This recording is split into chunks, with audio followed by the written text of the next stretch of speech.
How's it going, everybody? Today we're taking a look at a toy from a line that I've never actually showed off before, but I have a few of them, I really enjoy them, so I decided it was a perfect time to share them with everybody. So from S.I.C. Kiwami Tamashii, this is Kamen Rider Decade. Kamen Rider Decade. So for those who don't know, the S.I.C. lines are highly stylized reimaginings of different character designs. In this case, we have Kamen Rider Decade, usually a very sleek sort of suit with just a little bit of armor to it. Now he has a very, very, high-tech armor look to him, and it is really fantastic. The Kiwami Tamashii line in particular are basically smaller, less complex versions of the larger S.I.C. figures. True to form, Kiwami Tamashii Decade looks like a much smaller, less translucent, and less metallic version of the larger S.I.C. Decade. A lot of the details are still there in the smaller size, but some of the ways they were implemented had to be sacrificed.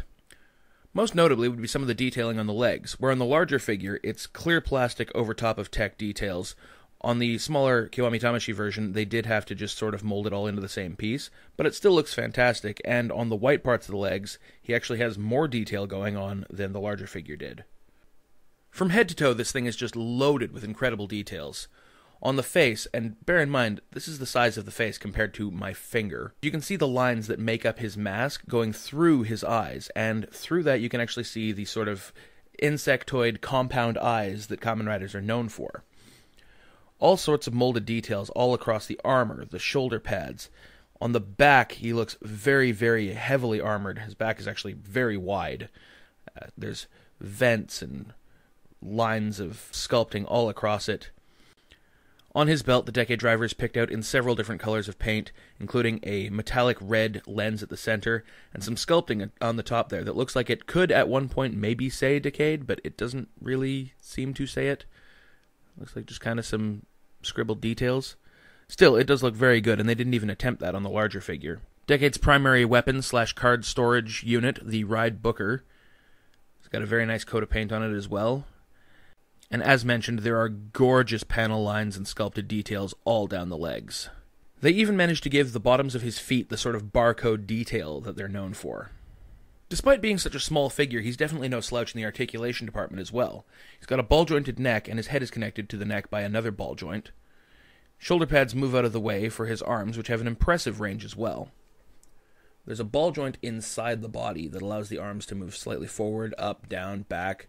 He has a hinge joint here to allow them to move up, and of course on the ball joint he gets a full 360, although it is slightly hindered by the shoulder pad. He gets a bicep swivel, he gets a sort of forearm swivel because this is on a ball joint and on a hinge to give it almost a double jointed look. The wrists are ball jointed in because they're also interchangeable, we'll get to that later, and a pretty mean ab joint too.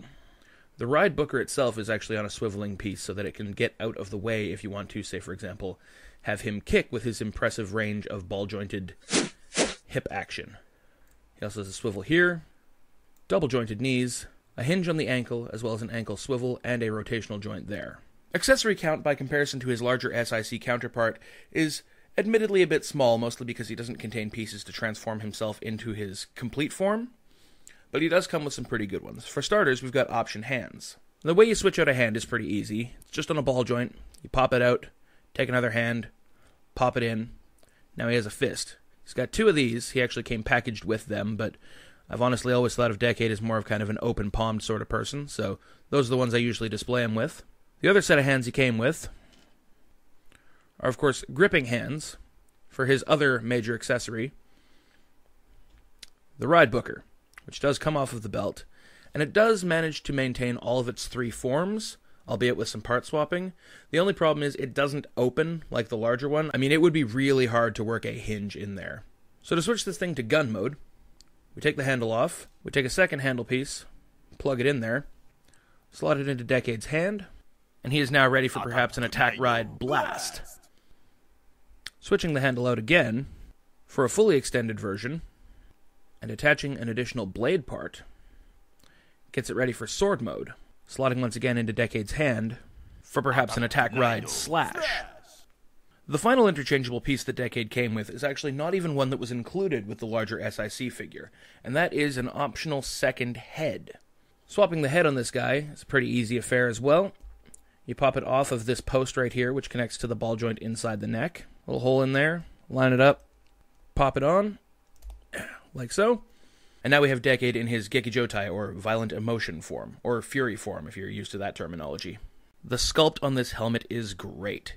It's got the angular, much more sinister-looking eyes that still retain the lines through them and the compound look behind them. The signal pointer is now pink, as it was in the movie. And it definitely lends a bit more of a sinister appearance to the character. It looks really nice. It really is impressive just how different the character can look with just a few sculpted changes. The final accessory that Decade came with is actually a really cool one. It is a pink Tamashii stage that's got the Decade logo, the little barcode mask on there, and it's got a sort of film strip photoreal border on it. It's perfect for displaying the character. And unlike most Tamashii stages, the armature that it came with is a little bit smaller to incorporate the figure's smaller size. Now, it did come with a little figure clamp that you could put around Decade's waist to attach him to the stand, but they included a second way for you to be able to do it. On the back of the belt, there's this little clip piece right here, and you can actually pop that right off, revealing a hole you can actually plug the stand's armature into to get him into some nice, unhindered-looking aerial poses like this rider kick here. It's also the perfect size to just bend the armature a little bit and have him standing on it solidly for a display piece that just won't fall over. All in all, Kiwami Tamashii Decade is a fantastic figure, and if you can find him for a good price, I think I paid about $20 for mine, no regrets. The level of articulation and detail is just phenomenal. The accessory count, while not a lot, is still perfect for the character's needs, and the addition of the violent emotion form head, something that the original S.I.C figure didn't even have, was great. He also displays nicely with any other riders from the series you might have, and the pink makes him pop out really nice in a lineup. So thanks for watching, everybody. If you enjoyed the video, please hit that like button, subscribe to the channel for more, and hit that notification button so that you can be notified anytime I release a new video. Follow me on Facebook and Twitter, links are in the description.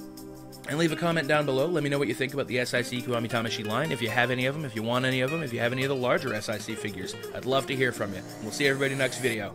Later.